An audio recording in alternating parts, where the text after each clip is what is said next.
I keep hearing about how Phantom Knights are now the best deck in Yu-Gi-Oh! Or how Tri-Brigade and Sword Soul are still the top decks in the format, but the sheer level of disrespect on Virtual World is just phenomenal. I'm telling you, this deck probably takes full advantage of the Adventure Token engine better than any of the decks that I just mentioned, and that's also including the Prank Kid strategy.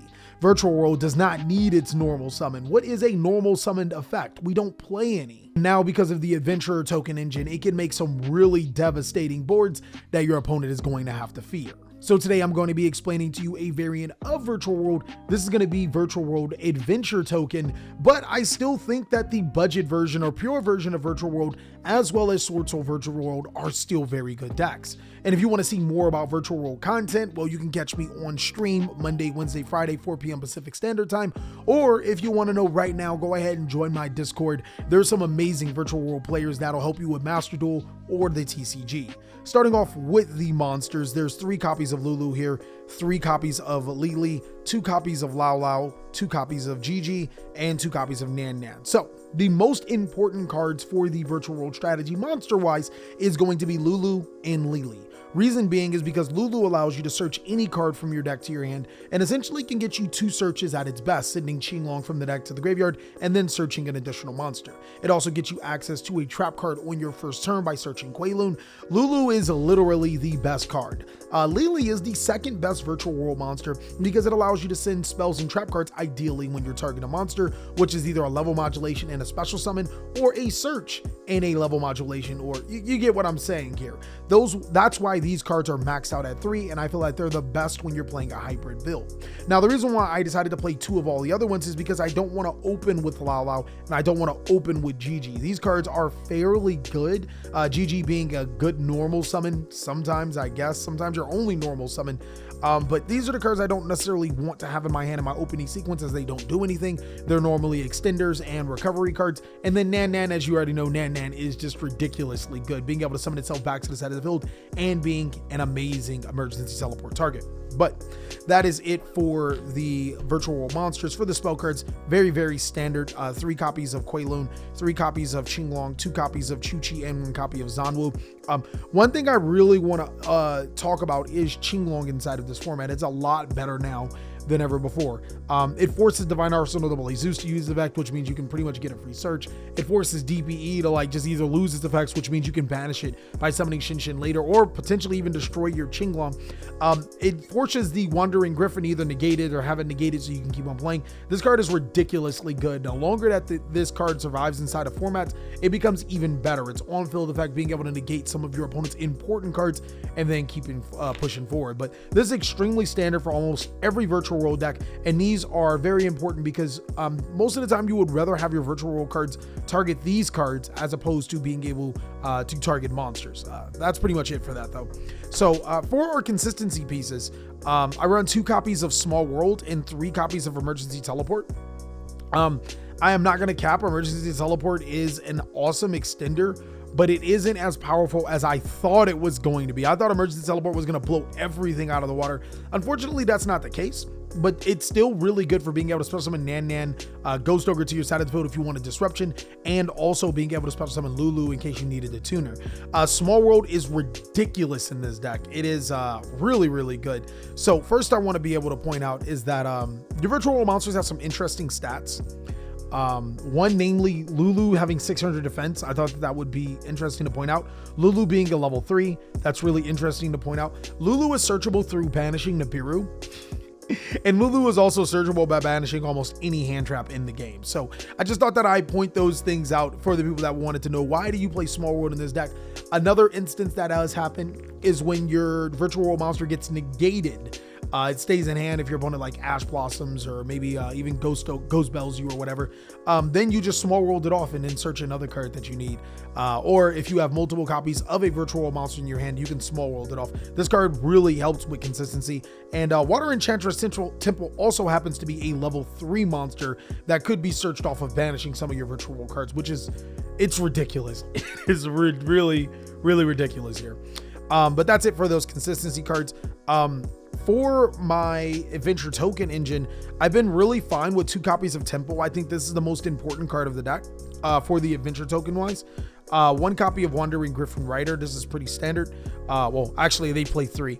2 copies of Rite of Aramesir, 1 copy of Faithful Adventure, and 1 copy of Dragonback, the Rideable Dragon. So, one thing I want to say is really important to you is that this isn't just summon Wandering Griffin Rider and then set up. So, but don't get me wrong, that's amazing when you can set up with Wandering Griffin Rider and your opponent can't Nibiru you, they can hand trap you, and you can literally just go full combo. That is amazing. There are a couple of facets that make Adventure Token work extremely well with Virtual World as opposed to just being a negation.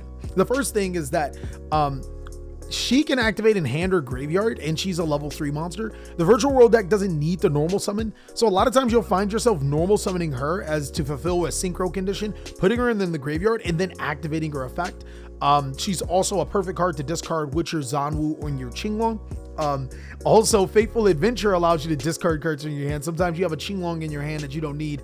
Discarding into the graveyard is amazing, or discarding a Virtual World spell card or monster so you can use the effect of your Qinglong. Rite of Aramesir gives you a free token, which on surface doesn't seem like it's very powerful because it's level 4. But with some modifications, you can synchro into 10 and 7 fairly easy with this deck. So even if you're not popping off a Wandering Griffin Rider, which a lot of decks are, just like, yo, if I don't make Rider, it's either a bust. This deck, if it doesn't get, like, if you open Faithful Adventurer, you can still make ridiculous combos, and it's kind of unfair.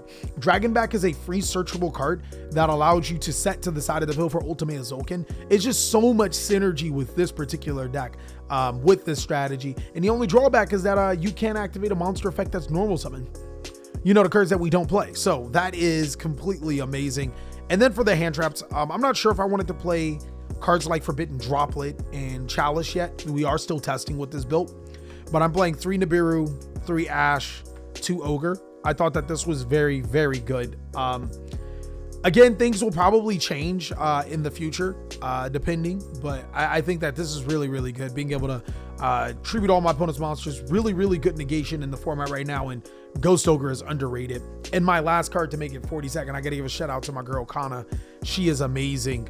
Fairy Tale Snow is kind of ridiculous in here. The reason why is because I do play Beatrice, Lady of the Eternal, and originally Beatrice, Lady of the Eternal was to send Necro World Banshee to my graveyard so I can activate Zombie World, but that's obviously a sideboard option. But being able to send Water Enchantress from the tempo so I can get my Wandering Griffin at an end sequence is godly. And also being able to send Fairy Tale Snow from the deck to the graveyard is also godly. And kind of did make a really good point, because I was like on the fence about it. I was like, will I have enough? She was like, yeah, you'll have enough. And yeah, from testing so far, I've had enough so far.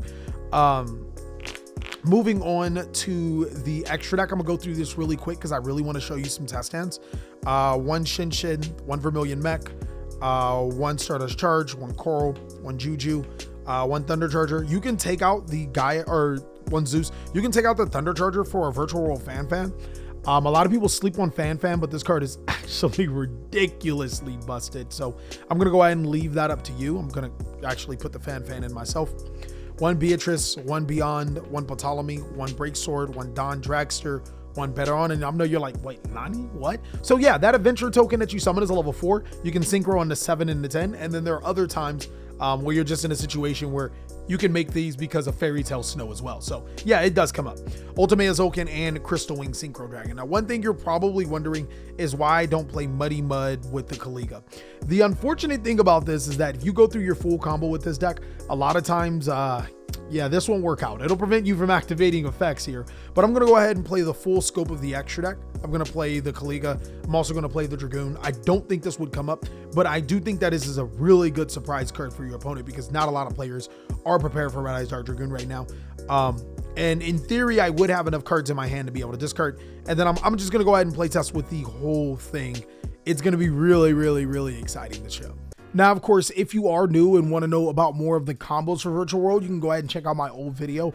All of those combos still ring true. The only difference is that now, since this deck is multiple engines, it's the Brave token and also the Virtual World engine, there's a little bit more to it. So it requires multiple cards in hand in multiple situations to be able to pull things off, which isn't necessarily a combo. It's just kind of like the flow of the game. So of course, with that being said, let's get into our first test hand. I am extremely excited to show you how cracked some of these boards can be. I'm going to open Fairy Tale Snow, Water Enchantress Tempo, Small World, Ash Blossom, and a Virtual World City Quayloon. We did not draw any of our virtual world monsters, but I'm going to show you something really, really cool with Small World. I'm going to go ahead and activate Small World. Actually, no, I'm sorry. I'm going to go ahead. No. Well, if you want to be very cautious, you can make your token and your Water Enchantress Tempo combo right here. But I'm going to show you like the height of the combo. I'm going to go ahead and activate Small World. You can either banish the Ash Blossom or Fairy Tale Snow. Let's go ahead and banish the Ash Blossom this time. I'm going to banish the Ash Blossom. I'm going to banish the Ash Blossom to banish the Gigi to banish the Lulu. But I also could have banished the Fairy Tale Snow to banish the Nibiru to add the Lulu as well. It all depends on which ones did you want to see coming. From there, I'm going to go ahead and activate Virtual World City Quayloon. Quayloon will allow me to place, where is that card? Virtual World Gate Chuche. And I don't want to confuse you guys. These cards are face down, so I wouldn't be able to shuffle them with Chuche, but I would be able to shuffle them back into my deck with Nan Nan.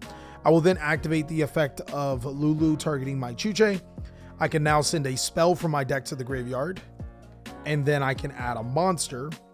My monster will be Virtual World Lily. And then here's the amazing thing. I'm going to activate Qinglong. I'm going to banish Qinglong from my graveyard.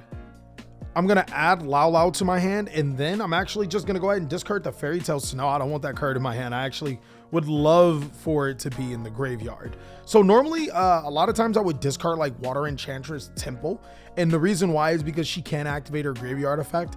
But in this particular sequence, I think I can just normal summon her. So my camera died, so I had to go a little bit back to correct what happened. But if I remember correctly, I was normal summoning Water Enchantress of the Tempo. Then I was synchro summoning, and I synchro summoned into my Stardust Charge Warrior, and I drew the second copy of Lao Lao, which I was like, all right, great. So moving forward, I'm going to go ahead and activate the effect of Water Enchantress Temple. And this is why she's so good, is because she is a level 3 monster that I can just summon to my side of the field. This deck doesn't necessarily need to normal summon, and oftentimes it can be mitigated through her. She's also a discard fodder. She's just so much for the deck. From there, I'm going to go ahead and activate Rite of Aramacir. And with Rite of Aramacir, I'm going to go ahead and special summon my token. And then I am going to put my Fateful Adventure to my side of the field. So right now we're doing really, really well. One thing I do want to watch out for is I don't want to be hand trapped any further. So that is my 3rd summon, if I remember correctly. 1, 2, that's my 4th summon. So let's make my 5th summon the way so I can't get Nibiru. So I'm going to go ahead and activate Fateful Adventurer. I'm going to add Wandering Griffin Rider from my deck to my hand. And then I'm going to go ahead and pitch the Virtual Lao Lao. Then lastly, for my 5th summon, I'm going to special summon Wandering Griffin Rider to my side of the field, which will prevent my opponent from doing all that other bad stuff to me. So I have quite the bit of options here, and it's kind of crazy. What I could do is activate the effect of Lao Lao, targeting my Chuche. And I'm going to send Nan Nan to the graveyard to summon Lao Lao. And then I'm going to summon the Lulu back to my side of the field. I forgot to use Fateful Adventurer, but you can use it anytime you summon a monster. So I'm going to go ahead and add the Draco back from my graveyard or my deck to my hand. And then I can send both of these cards to the graveyard. I will send them to the graveyard to be able to summon Ultimate Azoken. And here's where we'll actually be able to use the effect of Ultimate Azoken here. We will special summon a Crystal Wing Synchro Dragon. And then lastly, I can use Lily. 1, 2, 3, 4. Yep. I can use Lily targeting my Chuche. I have to send a monster. I'll send the Nan Nan. And for good measure, I'll send a spell card for the next turn. I'll summon Lily to my side of the field. Oh wow, I could have done this a little bit differently. I could have made the Kaliga, which wouldn't have helped me. I could have made the Dragoon. That wouldn't have helped me either because I have no cards in my hand to discard. So yeah, this would be the best course of action in my opinion. So this would be in defense as well. So yeah, this would be my end board. And the reason why this board, oh, and then you can activate this on the token if you wanted to. This board is ridiculously powerful, as you can see.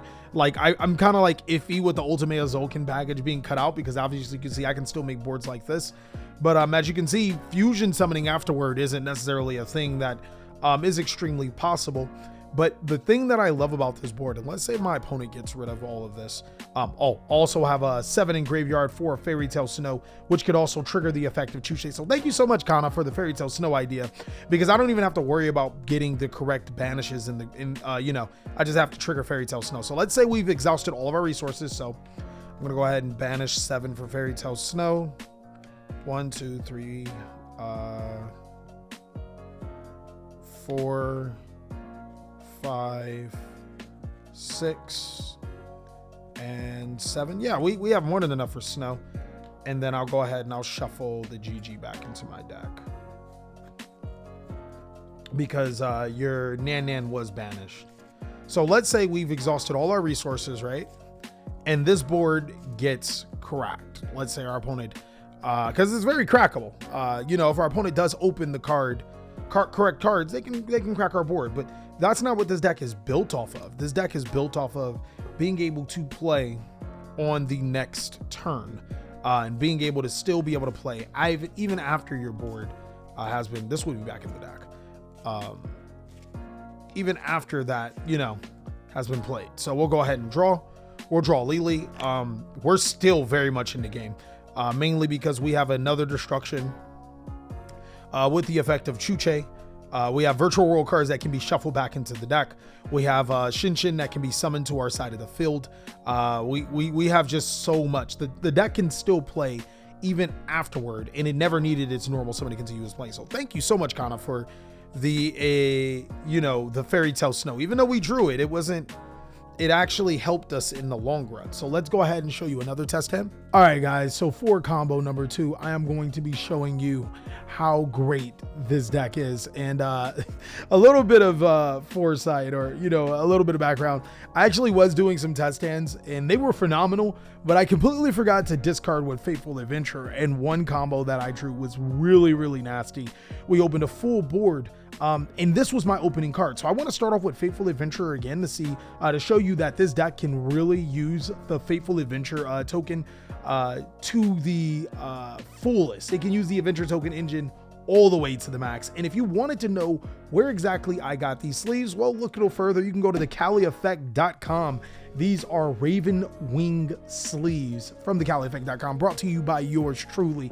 They are my favorite brand of sleeve because they're the CaliEffects brand of sleeve. But getting into this sequence, we're going to draw Italy, we're going to draw Tuche, we're going to draw Lulu, and a Lily. This is going to be a fairly good hand. We're going to be able to pop off with some pretty good combos. I'm going to go ahead and start off with Emergency Teleport here. Teleport is actually just a really good starter for us, as we'll be able to special summon Nan to our side of the field, and then we'll hold on, we'll activate Fateful Adventure, and then I guess we'll use the Lulu here, summoning itself to the side of the field by sending a Zanwu, and then we'll add a Qinglong from our deck to our hand. Now I bet you're probably wondering, why exactly are we adding Qinglong to our hand? That's normally something that you don't do. Well, Fateful Adventure allows us to add a adventure token monster from our decks to our hand, and normally players would use it to add Wandering Griffin after they have their Rite of Air Mace here. But that's normally the brick. Like, this is the card that your opponent, that players don't want to draw, but actually it's fine by us. We'll just add Water Enchantress Temple from our decks to the hand, and then discard the Virtual Low Qinglong, and that's exactly why we added it, so we can get that second search from our decks to our hand. From here, I'm going to go ahead and normal summon Water Enchantress of the Temple using my effect of Fateful Adventure. We'll be able to add from our decks to our hand the Dracoback, the Rideable Dragon, and then we will synchro off with both the Lulu and the Temple. I will synchro summon into Coral Dragon here. I need a, you know, high level, level 6 tuner monster in this particular situation. I'll then go ahead and activate our Virtual World Lily, targeting our Nan. I'll send my second Qinglong from the deck to the graveyard, and I'll send Chuche from the deck to the graveyard as well. We'll summon that to our side of the field, summoning Lily, And then I think we can go ahead and send these two off to the graveyard into our Ultimate Azoken. Now we'll trigger the effect of Coral Dragon to draw a card. We'll draw another Qinglong. Not exactly what I wanted to see. What I really wanted to see was, I guess, well, no, we can always search the Lao Lao, so it really doesn't matter. That draw is just really helpful. I'll set the Chuche to my side of the field, which will trigger Ultimate Azoken. And with that, I will summon Crystal Wing Synchro Dragon. Now we're still in the game, as I haven't activated some cards that would get me a lot of advantage here. The first thing that I 100% want to activate is that effect of Qinglong. Qinglong will allow me to add from my deck to my hand. I will add, of course, Lao Lao, and then I'll discard Sheesh. Yeah, I guess I don't want to discard my second Qinglong. I want to keep this in hand. This card is useless unless I would be going second and needed it to pop a card on the field. We probably could, like, you could actually do both if you use the effect, because we have never used our effect of Water Enchantress. We can use it to gain our spell card, activate our spell card, and then discard this card, and it'll attach to our Rite of Aramesir. Discard this card, it'll attach to our token, and then use its effect to bounce if we needed to. But in this particular situation, we don't need to do all that, so we'll just go ahead and discard it to the graveyard. So from here, still thinking on what is my next move here. I feel like I can still make an extremely powerful board. Actually, I know I can. Do I need to send a monster? I think I need to send a monster. So no, I need a card to discard. Yeah, I'm gonna reserve that because I need a card to discard. I don't think the monster matters as much. I'll go ahead and activate Lao Lao by targeting my Nan Nan. We'll send the Quailoon from the deck to the graveyard, and then we will Monster Reborn a monster to our side of the field. I'm going to summon Lily to my side of the field, and then I'm going to use both Lily and Lao Lao for an Exceed summon. I will use both of those monsters immediately into Beatrice, Lady of the Eternal. Eternal's effect will allow me to detach the Lao Lao to the graveyard to send a Fairy Tale Snow. Actually, where's that Fairy Tale Snow? Fairy Tale Snow is like ridiculous with this deck. So I can make a Baron de Fleur, or I can make the Crystal Wing. I don't have an additional extender. If I had an additional extender, I probably could go further. I can't get Nan Nan off of my field that I can think of. I can use Fairy Tale Snow to banish it. That's a thing. Summon it to my side of the field, and then I can use that for 10. I don't think that that's necessarily beneficial here, though. So what we can do is we can activate our Water Enchantress of the Temple. We haven't used that card in so long. We will get our Rite of Aramesir. Keep in mind, our Nan Nan is a it is a non-tuner monster. So unfortunately, as much as I would like to be able to get some mad advantage with the card, that's not necessarily possible with it being a tuner. I could summon the Fairy Tale Snow, synchro off, and then still go on with my combo, but unfortunately, it is not a tuner monster. So, I think we will go with banishing the Zanwu, summoning the Lao Lao to our side of the field, activating the Rite of Aramesir, gaining the token, and then synchroing off into our Baron de Fleur. So this is still a ridiculous board. And if I had another tuner extender, guys, you already know I'd be summoning to my side of the field. What's my next card? Oh, it's still not exactly what I'm looking for. If I had another tuner extender to my side of the field, I would still be in the game. I really have to say, though, this board is actually ridiculous for drawing the worst parts of a hand, or worst parts of the cards inside of your deck. You still get the Beatrice to be able to send an additional card, as well as the Fairy Tale Snow with multiple cards in the graveyard to negate. You get your Chuche, you get your Baron de Fleur negate. You got your Nan Nan just sitting there and chilling, and you got your Crystal Wing negate, which makes this deck amazing and too strong. And that is all that I have for today. Really hope you enjoyed this particular video. If you did, go ahead and check it out. And if you want to see more Virtual World content, maybe the Master Duel version of Virtual World, or even a budget version of Virtual World, go ahead and check out my Discord. That is way too much information to put in one video, but we're going to be trying in the future. I hope you're having an amazing day, and I'll catch you on the next video.